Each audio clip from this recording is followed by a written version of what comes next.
you had that rare combo of California and Texas combo as a kid. Was that kind of like your style? You had a little bit of fusion off the rip? I mean, yeah, you have to. You know, like I said, since I was 9, I would come out here because, you know, I'm born and raised in Compton, you know. Right. Mom's was a Black Panther, Pops was a LAPD, you know, so you imagine that little hookup, you know. Oh, especially in Compton back in the day. Yeah, and I would come out here in the summertime with my granny who ran a little juke joint, you know, and that's where I got my Q skills from her, you know, and fell in love with it. Never thought I was going to do it. My granny used to always say, you know, you go to college, you graduate, but you still need to get your own business because you're too much of an asshole to work for anybody.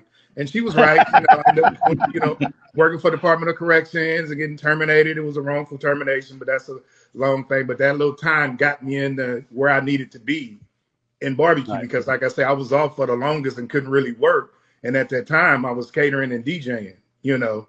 And this was back in the 90s when West Coast was running rap. So I'm DJing good old days, and baby. all day party. I mean, DJing and catering picnics and video shoots and all that. And that's really how it came. You know, like I said, learning from her.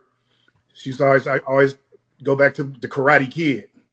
Wax on, wax off. Her thing was barbecue sauce on, no barbecue sauce. And like I said, she always said, get you a legal hustle. And she was teaching me a legal hustle. Like, you know, I'm too pretty to go to the penitentiary, so I couldn't do no street shit. So the legal hustle, I fell back on what I knew how to do, and that's what brought me this far where I am today, man.